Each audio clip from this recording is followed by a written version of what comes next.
Hi friends, బాగున్నారండి అందరూ. ఈ రోజు క్లాస్లోని ఇన్విజిబుల్ థ్రెడ్ పైపింగ్ ఎలా వేయాలన్నది చూద్దామండి. లైనింగ్ బ్లౌజ్కి ఎప్పుడైనా సరే లైనింగ్ బ్లౌజ్కి థ్రెడ్ పైపింగ్ వేయాలనుకున్నప్పుడు ఫ్రంట్ పార్ట్ని ఇంకా స్టిచ్చింగ్ చేయకూడదు.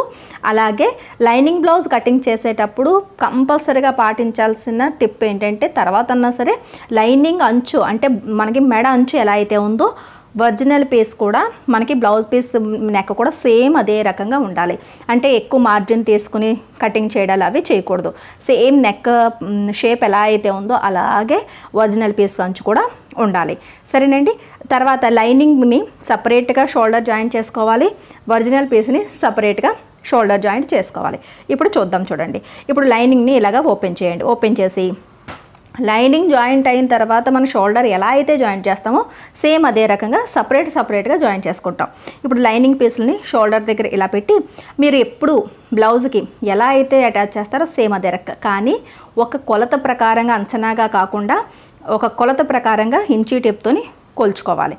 మెడ దగ్గర నేను 3/4 ఇంచ్కి, హ్యాండ్స్ దగ్గర 1/2 ఇంచ్కి. సరేనండి. ఈ రకంగా అంటే షోల్డర్ వైపు మెడవైపు 1/4 ఇంచు ఎక్కువ డౌన్ చేయడం వల్ల ఏంటంటే భుజాలు జారకుండా ఉంటాయి. సరేనా. ఈ రకంగా మార్కింగ్ చేసుకుని ఇప్పుడు స్టిచ్చింగ్ అన్నది చేసుకోవాలి.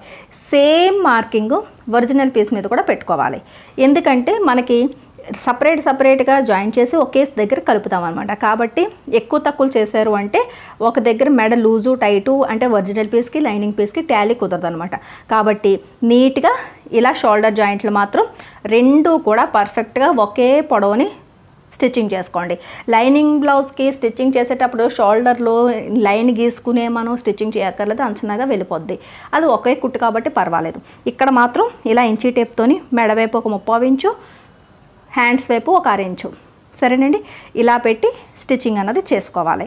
ఇలా చేస్తే మీకు పర్ఫెక్ట్గా ఈ ఖర్చు అన్నది ఒకే రకంగా రెండు వైపులా వెళ్తుంది. అర్థమైంది కదండి.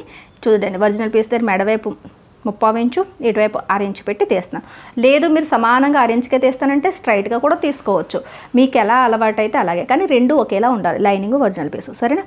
ఇలా డబల్ స్టిచ్ వేసేసుకుని షోల్డర్ కుట్లు ఎక్కువగా ఉంటాయేమో నేను కటింగ్ చేస్తాను.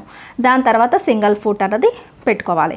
సింగిల్ ఫుట్ ఇలా పెట్టుకుని నేను ఫిట్ చేసిన తర్వాత టిష్యూ క్లాత్ తీసుకుని గోల్డ్ కలర్ ఇక్కడ బ్లౌజ్లో ఉంది కాబట్టి గోల్డ్ కలర్ క్లాత్ తీసుకున్నాను. 1 ఇంచు వెడల్పు ఉండేటట్టుగా క్రాస్ ముక్కలు కటింగ్ చేసుకుని ఇప్పుడు మనం థ్రెడ్ పైపింగ్ని రెడీ చేసుకోవాలి. థ్రెడ్కి ఒక నాట్ పెట్టి ఇక్కడ సెంటర్లోని పర్ఫెక్ట్గా ఎలాగ ఫోల్డ్ అనేది చేసుకోండి. చేసుకుని ఫస్ట్ ఇలా అడ్డుగాని థ్రెడ్ మీద స్టిచ్ చేస్తే జారకుండా ఉంటుంది అనమాట.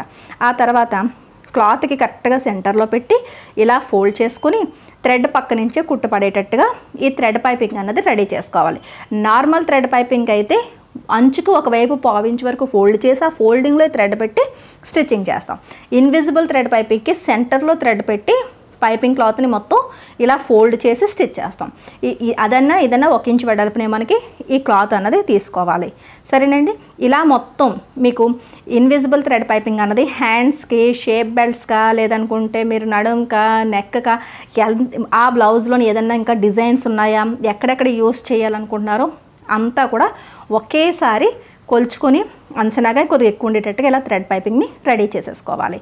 ఇప్పుడు థ్రెడ్ పైపింగ్ ఇలా స్టిచ్చింగ్ చేసిన తర్వాత ఇక్కడ చూడండి, థ్రెడ్ తర్వాత కరెక్ట్గా 1/4 ఇంచ్ మార్జిన్ ఉండేటట్టుగా మిగిలిన అంచుల్ని చక్కగా కటింగ్ చేసి మీరు ట్రిమ్ చేసి తీసేసుకోవాలి.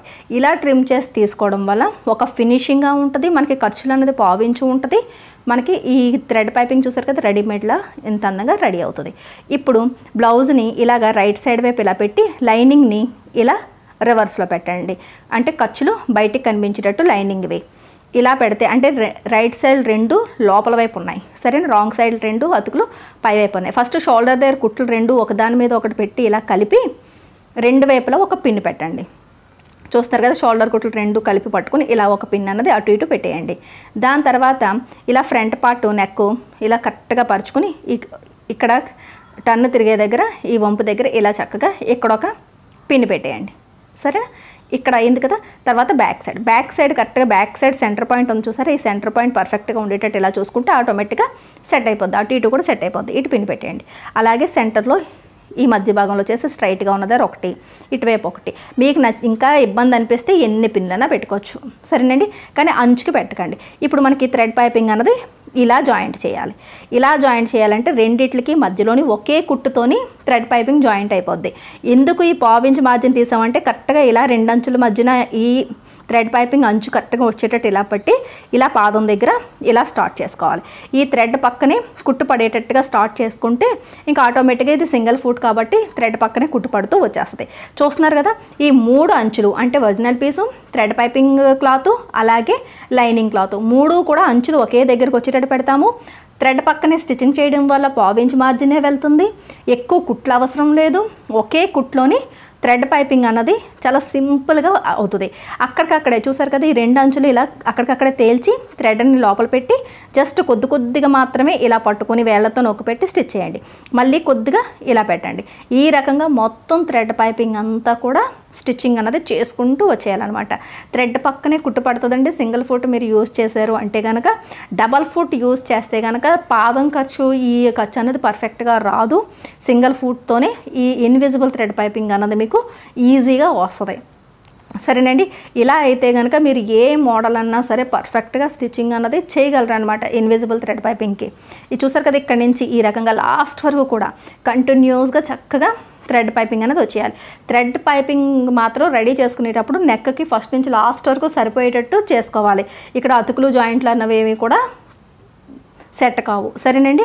చూస్తున్నారు, కొద్దిగా ఎక్కువే ఉండేటట్టు రెడీ చేసుకుంటే మీకు ఆ ప్రాబ్లం రాదు. ఇక్కడ ఇలా ఇంతవరకు వచ్చిన తర్వాత లాక్ చేసి తీసేయండి. ఇప్పుడు చూడండి, ఇలా పిన్ తీసేసి ఇప్పటికీ కూడా ఇంకా మీ చేతిలో ఫినిషింగ్ ఉంది. ఇలా ఓపెన్ చేసుకుని ఇలా చూసుకోండి. ఒకవేళ థ్రెడ్కి దూరంగా కుట్టు పడింది అనుకోండి, ఇప్పుడు ఎక్కడ పడిందో చూసుకొని అక్కడ ఇలా తిప్పి దగ్గరికి వేసుకోవచ్చు. అదే థ్రెడ్ మీదకి వచ్చేసింది అనుకోండి కుట్టు, అక్కడ విప్పి మళ్ళీ సరి చేసుకోవచ్చు. మీరు కన్ఫర్మ్ అనుకున్నప్పుడు మాత్రమే ఇలా తిప్పి టాప్ స్టిచ్ వేసుకుంటాం, సరేనండి. చూసారు కదా, ఇలా మొత్తం అంతా ఓపెన్ చేసి బిగినర్స్ అయితే కనుక మీరు ఇప్పుడు చూసుకోవచ్చు మనకి స్టిచ్చింగ్ పర్ఫెక్ట్గా వచ్చిందా లేదా అన్నది. రాలేదు అని అనుకున్నప్పుడు మళ్ళీ సరి చేసుకోవచ్చు వెంటనే, సరేనా. ఇప్పుడు చూసారు కదా, ఇలా షోల్డర్ ఇలా తిప్పేయడం వల్ల ఏమవుతుందంటే ఈ షోల్డర్ కుట్లు అన్నవి 2 కూడా లోపల వైపుకి వెళ్ళిపోతాయి. ఇది చూస్తారు కదా, ఇలా ఇక్కడ బయట వైపు ఎంత అయితే మనకి ఫినిషింగ్ ఉంటుందో రాంగ్ సైడ్ వైపు కూడా మనకి అంతే ఫినిషింగ్ ఉంటుంది. అలాగే నెక్ ఖర్చుల్ని కట్టింగ్స్ పెట్టొద్దు, అస్సలు నెక్ ఖర్చుల్ని కటింగ్స్ పెట్టకండి. లూజ్గా అయిపోద్ది నెక్, అస్సలు కట్స్ పెట్టాల్సిన అవసరం లేదు. ఇలా తిప్పేస్తే చూసారా రౌండ్ అందంగా తిరిగిపోద్ది. ఈ అంటే లోపలికి ఖర్చు పెట్టేసి అటు ఇటు తిప్పేస్తే సరిపోద్ది, ఇలా తిప్పుకొని వచ్చేస్తే సరిపోద్ది. తర్వాత ఇలా తిప్పిన తర్వాత ఇక్కడ ఇలా పట్టుకుని పైనుంచి టాప్ స్టిచ్ అన్నది వేసుకోవాలి. ఈ టాప్ స్టిచ్ ఎలా ఉండాలంటే క్లాత్ మీద కుట్టు పడకుండా థ్రెడ్కి క్లాత్కి మధ్యలో కుట్టు పెట్టినట్టు వేస్తే కనుక అస్సలు టాప్ స్టిచ్ వేసినట్టే తెలీదు, టాప్ స్టిచ్ వేయలేదని అనుకుంటాం. ఈ టాప్ స్టిచ్ వల్ల ఏంటంటే ఎప్పుడైనా మనం క్లాత్ వాష్ చేసినప్పుడు, బ్లౌజ్ వాష్ చేసినప్పుడు మెడ దగ్గర ముడతలు రావు, మనకి లూజ్గా రాదనమాట. అందుకని టాప్ స్టిచ్ అనేది కంపల్సరీగా వేసుకోవాలి. క్లాత్ మీద రాకూడదు. థ్రెడ్కి క్లాత్కి సెంటర్లోని ఇదే సింగిల్ ఫుట్తో మనం ఇలా స్టిచ్చింగ్ చేసేసుకుంటే మనకి ఇన్విజిబుల్ థ్రెడ్ పైపింగ్ అన్నది అయిపోద్ది. దాని తర్వాత లైనింగ్ని ఇలా సరి చేసుకుని ఒక దగ్గర నుంచి స్టార్ట్ చేస్తే ఇక్కడ నుంచి ఇలా మొత్తం చివరి నుంచి ఇలా వచ్చి బ్యాక్ అంతా వచ్చి మళ్ళీ రెండో వైపు ఫ్రంట్ లాస్ట్ వరకు కూడా ఒకటే కుట్టు మీద ఈ లైనింగ్లు అన్నది జాయింట్ చేసేసుకోవచ్చు. ఇది డబల్ ఫుట్ నార్మల్ ఫుట్ పెట్టుకుని చూసారు కదా నేను చూపిస్తున్న విధంగా ఇలా లైనింగ్ ఒరిజినల్ పీసు మళ్ళీ జాయింట్ చేసుకుంటూ వచ్చేస్తే ఇన్విజిబుల్ థ్రెడ్ పైపింగు అయిపోద్ది, లైనింగ్ ఒరిజినల్ కూడా జాయింట్ అయిపోద్ది. చూస్తున్నారు కదా షోల్డర్ కుట్లు అనేవి కూడా లోపలికి వెళ్ళిపోయాయి.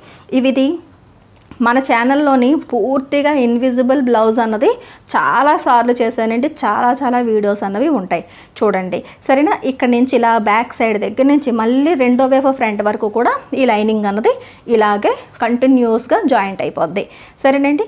ఇలా జాయింట్ అయిన తర్వాత చూస్తే కనుక మీకు ఎంత అందంగా ఉంటుందంటే ఎక్కడ కూడా ఎంత సమ్మర్లో మన బ్లౌజులు వాడినా ఈ టిష్యూ క్లాత్లకి మనకి గుచ్చుకోవడాలు అంచులు గట్రా ఏమి ఉండవు. చూసారా మనకి రౌండ్ కూడా ఎంత అందంగా తిరిగిందో. మీరు ఖర్చుల్ని ఏమి కటింగ్స్ అవి పెట్టొద్దు, సరేనా. అంచులు చక్కగా వెనక్కి తిప్పేస్తే ఇంత అందంగా మీకు తిరిగిపోద్ది. షోల్డర్ కుట్ల దగ్గర కూడా ఫినిషింగ్ అన్నది పర్ఫెక్ట్గా వచ్చేస్తుంది, కుట్లు అనేవి మీకు కనిపించకుండా వస్తాయి. చూస్తున్నారు కదండి బయట వైపు అలాగే లోపల వైపు కూడా ఫినిషింగ్ అన్నది ఒకలాగే వస్తుంది. అసలు ఏది రాంగ్ సైడ్ ఏది రైట్ సైడ్ అన్నది తెలియదు, కుట్లు కూడా ఫినిషింగ్గా వస్తాయి. ఇలాగ మనకేంటంటే బోటెక్స్ స్టైల్లోని ఇలా ఇన్విజిబుల్ థ్రెడ్ పైపింగ్ వేసుకుంటే బ్లౌజ్ చాలా ఫినిషింగ్గా ఉంటుంది. వీడియో నచ్చినట్లయితే కనుక ఒక లైక్ ఇవ్వండి. మన ఛానల్ని సబ్స్క్రైబ్ చేసుకోవడం మర్చిపోకండి.